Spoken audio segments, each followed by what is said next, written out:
when we talked about the crucifixion, everything you cited was either false in terms of the Sinai Bible, or they were verified forgeries. If you say it's a known forgery, yes, but I'm going to go with that. What methodologies are you using to confirm that the orality is accurate? Oh, man.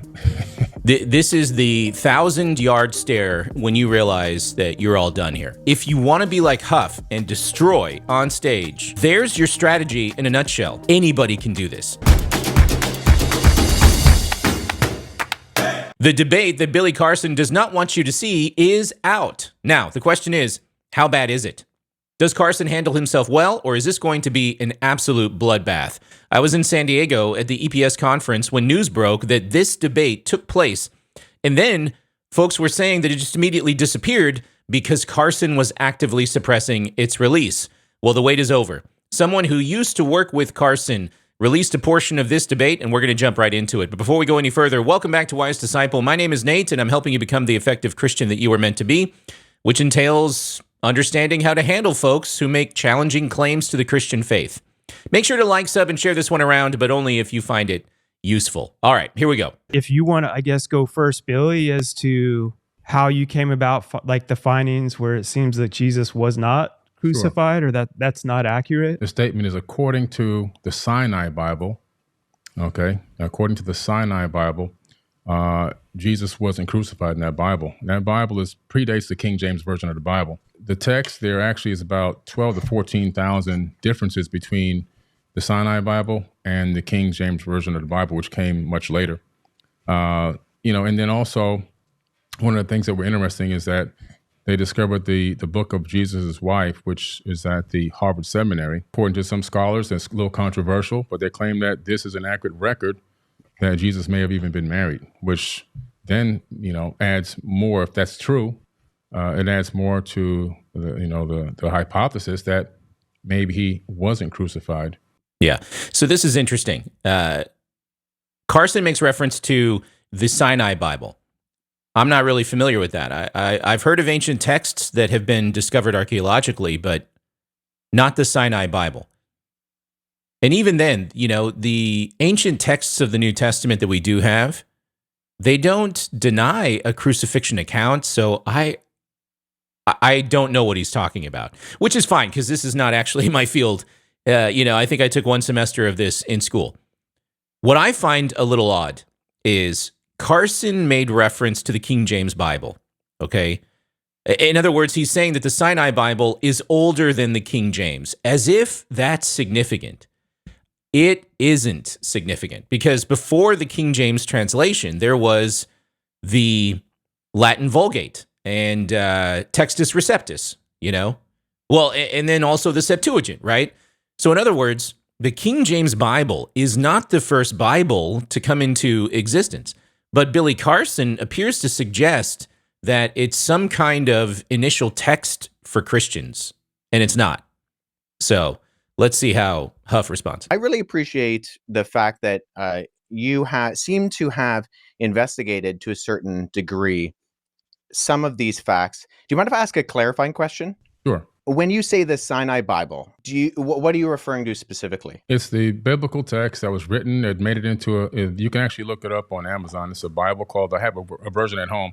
It's called the Sinai Bible, right, from Mount Sinai. I'm assuming that's the mountain that they're referencing there. But they put together their own version of the biblical text prior to the King James Version being put out. It's amazing. I've not heard of this Bible.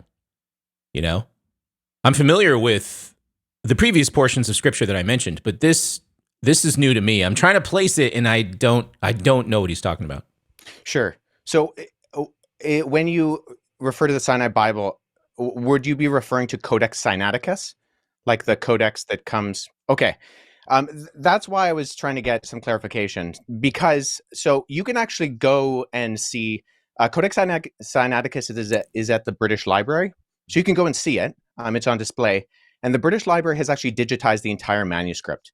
So I work with manuscripts in my linguistic work. I'm an expert on early Christian scribal culture, and particularly in Greek and Coptic manuscripts. I actually have I have a facsimile. So I have a photocopy that was done by the British Library of Codex Sinaiticus that I work with in my office. Okay, so he's he's talking about the Codex Sinaiticus. That's how did I not see that? Codex Sinaiticus is just it's the Greek Bible, the Bible written in Greek. I'm not sure how old it is. It's pretty old, but again, I mean, this is not the oldest form of scripture that we have. So I'm stretching the limits of what I learned from school. Okay, there are older portions of scripture that exist, but Codex Sinaiticus is not a controversial document. As a matter of fact, I don't remember learning about it and hearing that it did not contain the crucifixion of Jesus Christ or that it denied it. You know, that's interesting. So I have it here, and the only reason I asked for clarification is because I want to make sure that what I'm addressing is actually what you mean, Gotcha. and not addressing something else.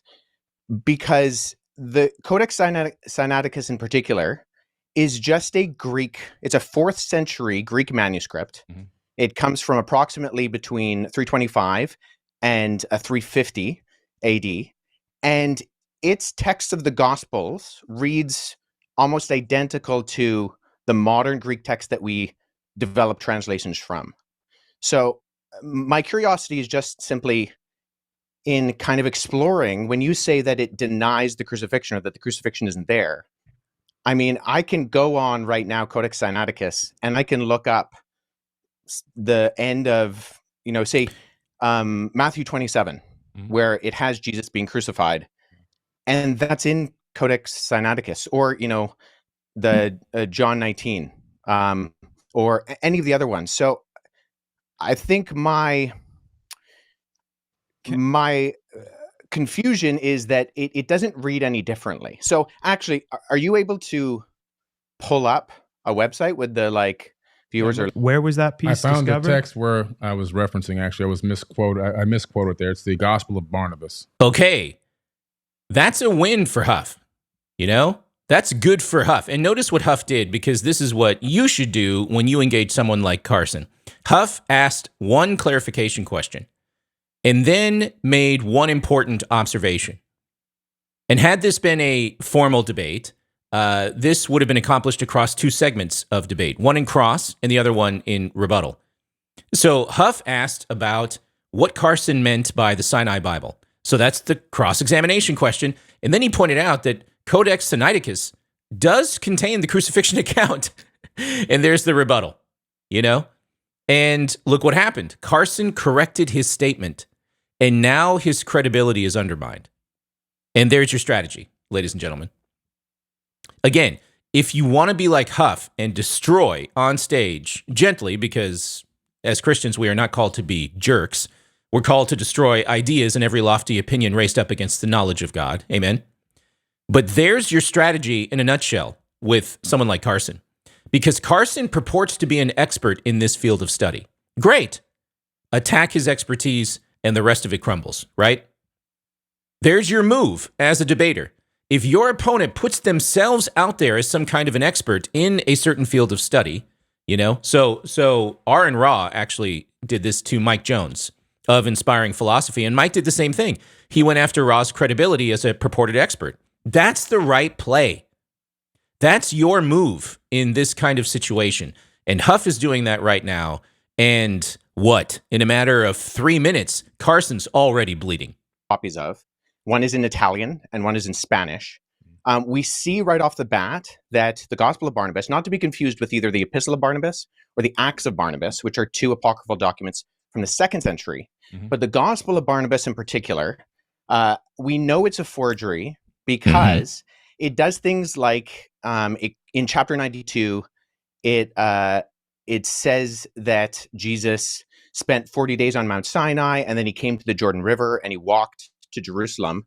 But Mount Sinai is more than a week's journey away from Jerusalem, and neither Mount Sinai nor Jerusalem are close to the Jordan River. So never mind there not being a route from the Jordan River to around Mount Sinai or going to Jerusalem.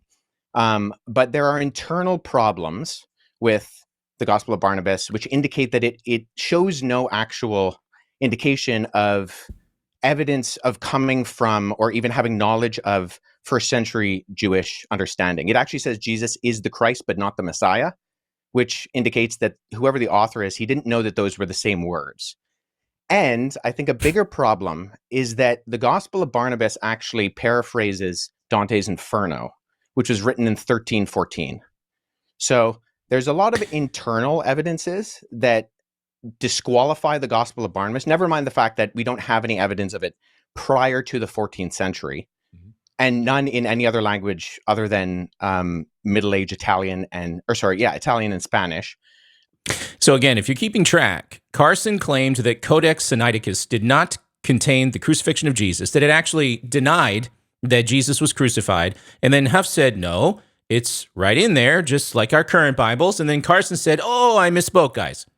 I meant the Gospel of Barnabas, which is a text that appears to be influenced by, amongst other things, the Quran, which explains why it denies the crucifixion of Jesus. I think the Gospel of Barnabas, isn't it the Gospel of Barnabas? It mentions Muhammad, I think. Somebody can fact check me. So, in other words, it's not a legitimate document. Most scholars agree that it's not legitimate, but Carson appears to see it as authoritative. But the internal content of the Gospel of Barnabas disqualifies it from being ancient. And then the fact that it's doing things like paraphrasing Dante, or it also refers to a rule of the time of Jubilee, which was changed in the Middle Ages from what it was in the biblical year of Jubilee. And it goes with the Middle Ages concept, not the ancient concept. So I think what I'm getting at is, so I'm a historian, and I deal with sources. So when I'm looking at sources, I want to make sure that I have a methodology by which I approach any type of source. So if there is something that denies the crucifixion, I want to make sure that I'm analyzing it and that the methodology by which I analyze it actually reveals that the content can be accurately tied to the event. So if we're talking about, say, Codex Sinaiticus, that's in the 4th century. Now that is, I would agree with you, Billy, our oldest copy of the Bible in the sense of cover to cover, Genesis to Revelation copy of the Bible. Right. The problem is that we have individual copies of all 4 Gospels going back hundreds of years before Codex Sinaiticus. So I have a facsimile behind me of P66. This is a late 2nd century copy of the Gospel of John.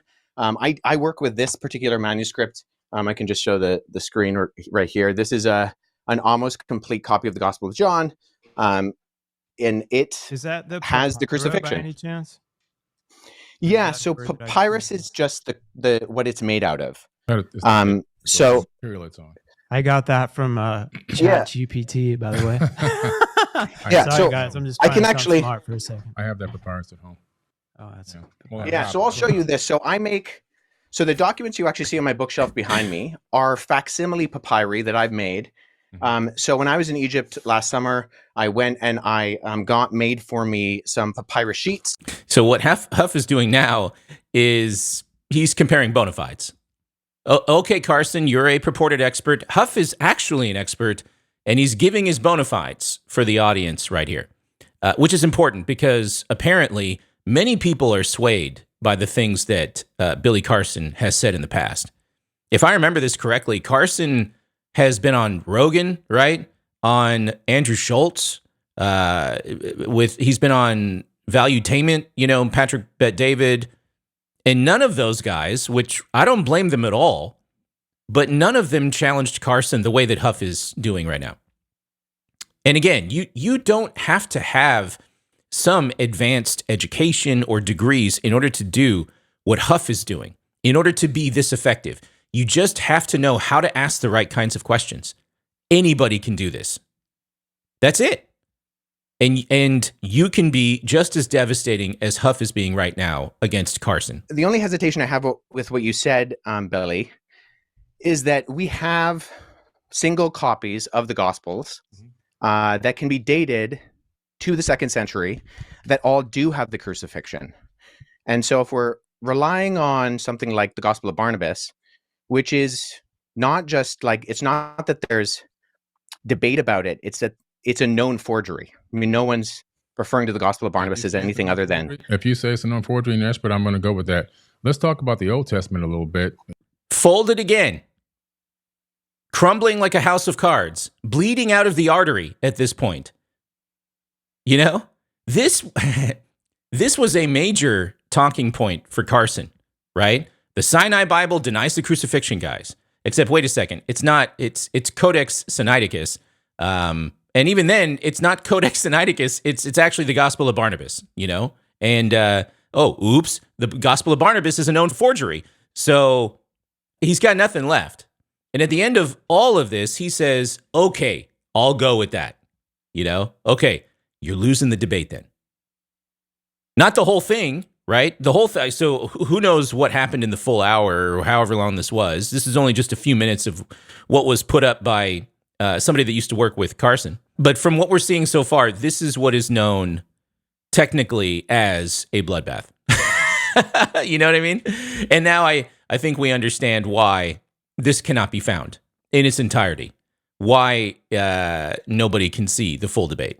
But leading up into the new. Well, hold on, because do you mind if I address the Gospel of Jesus' wife? Sure, go ahead. What was her name? Yeah, I'm just curious. So the Gospel of Jesus' wife doesn't actually mention. So oftentimes what happens is that the text of the Gospel of Jesus' wife is kind of paralleled with the Gospel of Philip, which mentions that that Jesus would kiss Mary Magdalene on the mouth. And so those are kind of used in parallel to kind of for this argument that Jesus was married. So the Gospel of Jesus' wife is in the Harvard Library. However, the reason we know it's also not legitimate is because even though the manuscript, the papyrus that it's on, was carbon dated to the 4th century, the text was actually copied from a PDF version of the Gospel of Thomas known as Grandin's Interlinear.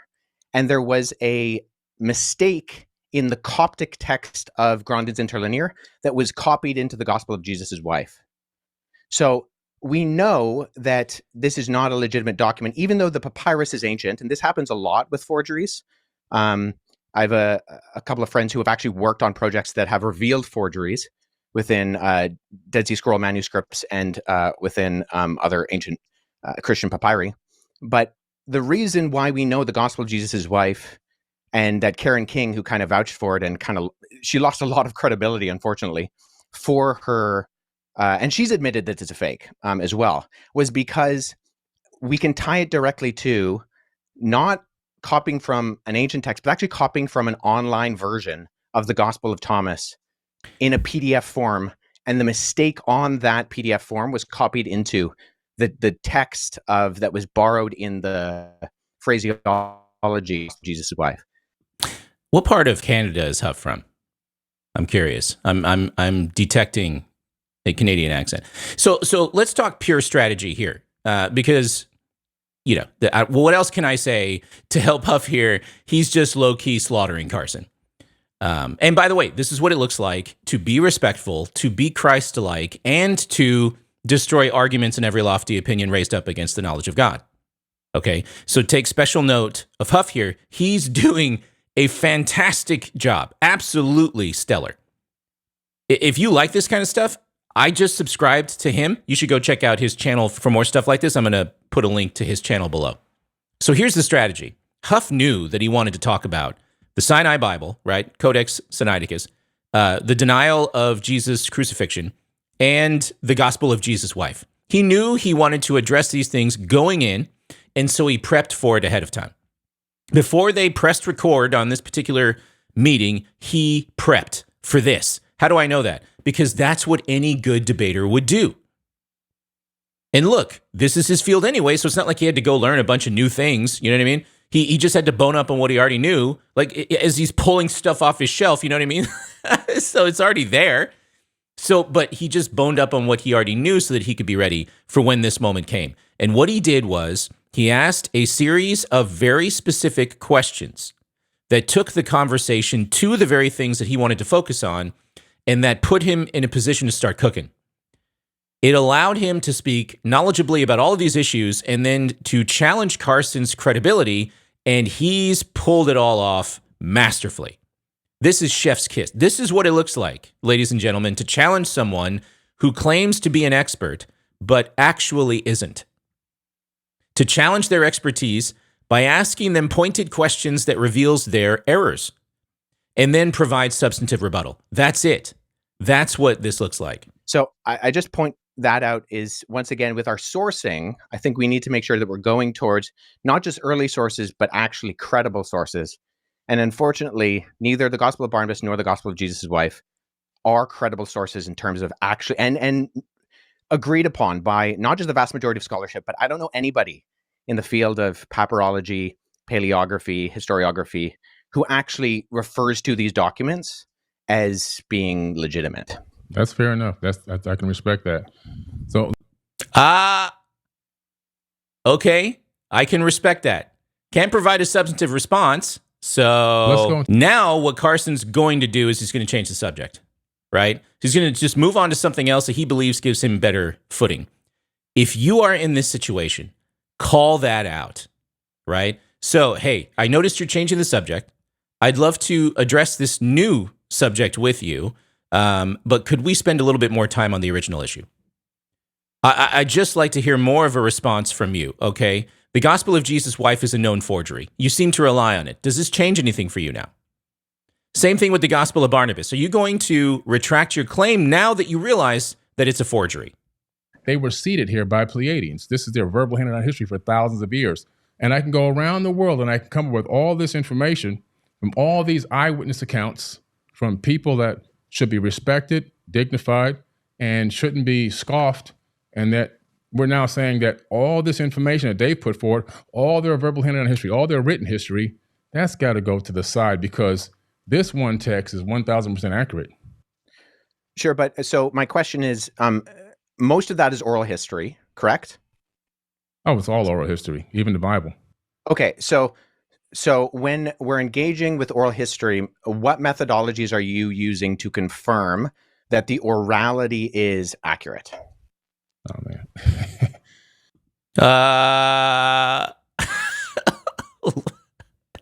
Look at that. Look at that. He's done. This is the 1,000-yard stare when you realize that you're all done here. You know what I mean? And again, I mean, look how easy it was for Huff to do this. If there's any takeaway for you, I know that some of you are aspiring to engage others effectively, you know, not even on the debate stage, just interpersonally, right? And some of you, others of you, are aspiring to get up on the stage and debate people. Notice, all Huff had to do was ask a couple of key questions to Carson, and that was it. Imagine if Joe Rogan or Andrew Schultz or PBT would have done that. With their audience and platform, Carson would not have been able to recover or suppress this debate from coming out. It would have been everywhere immediately. Everyone would have seen that he's got nothing. That it's just, what is it? Faux expertise and gish galloping and softball interviews, right? The question was, what is your specific methodology that you use to confirm these historical claims? Boom. Pull him out of the oven. He's done. Well, first and foremost, some of these texts cultures have written down information in caves. You've got cave paintings. The Dogon tribe actually have not only written down. Sure. No, I don't disagree with that. The question is one of historic.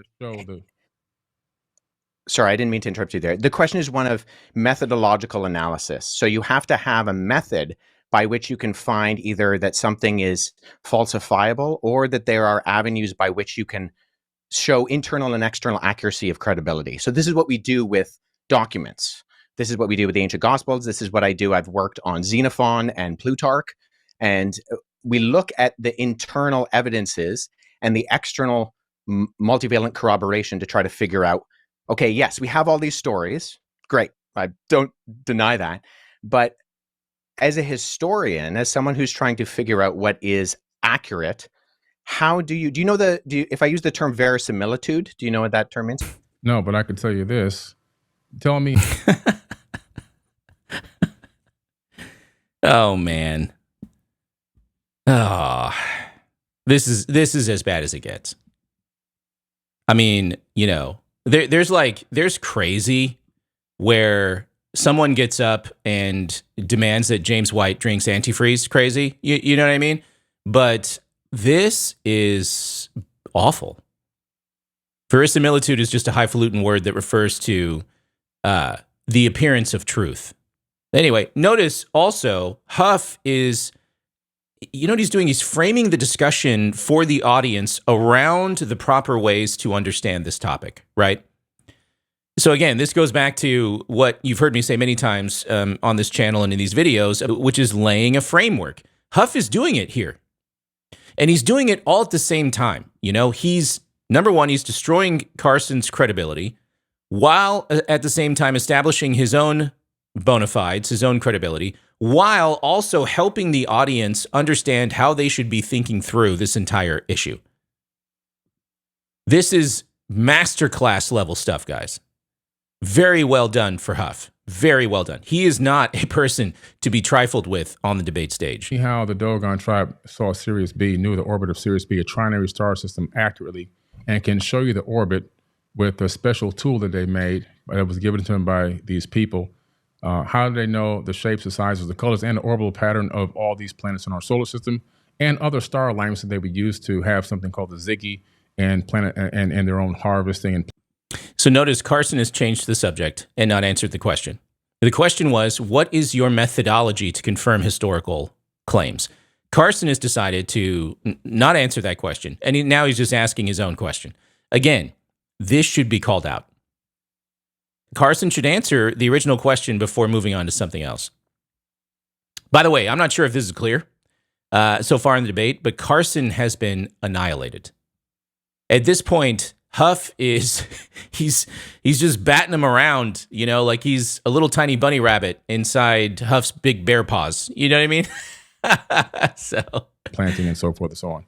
That's not enough evidence that there's something. Well, I'm not not aware of that particular case. And even, I mean, I would grant that, you know, the ancient people are far more technological advanced than we give themselves credit for. Just because they're ancient doesn't mean they're stupid. I am well aware, as someone who has done both investigation in the past and done archaeological analysis, that is a reality. My question is simply, okay, you have these stories or you have these accounts, you're referring to them as eyewitness testimony. How are you going about verifying that as that? Well, if the people had eyewitness testimony about Jesus, they then just wrote down their eyewitness testimony on a piece of paper or parchment paper or papyrus. So these people... Right. So that's where internal methodological analysis... Some of it's actually written down. So, I mean, it's the same exact thing. There's really no difference. Well, no. So you do internal investigations to figure out when something was dated. So something like so when I use that term verisimilitude before, that's something we as historians are looking for. It's a term that simply means the appearance or likelihood of truthfulness. So when you do historical analysis, it's an inference to the best explanation. So you have proof and you have data, and you're extrapolating that data on levels of probability. So some things can be confirmed as high probabilistically true, and other things are lower in their probability that they happened. But there are different methodologies, different ways that you explore historically how that happens. Well, so for the Gospels, we look at... With the Dogon tribe, So if nothing else, people should be watching this debate just so that they can understand how historical analysis works. And also why the Bible has held up to historical and textual scrutiny from scholars for centuries. This is why the Bible is considered to be historical source documentation. Now, that's a broad statement to make because secular scholars refuse to acknowledge miraculous claims of the Bible. Fair enough. But they don't do that because of some kind of historical analysis. They draw those conclusions because of an a priori belief that miracles can never happen. And then, you know, they just bring it to the table in order to evaluate the Bible. But that's a conversation for another time. I hope this full debate gets released to the public. Because if nothing else, people will understand what is entailed in good historical analysis. Scientists went there to visit the tribe, and they still have no answers because they used their modern science. They took the best scholars to visit these people, and they're still scratching their heads. Something happened there. Sure. that doesn't. And I'm not even denying that necessarily, but the question is, okay, we need different levels of evidence and exploration, not just scientifically, but historically, to derive something as eyewitness testimony. Now we have mountains of that, and I'm more than willing to go into some of that with the Gospels as early eyewitness testimony that can be verified externally and internally.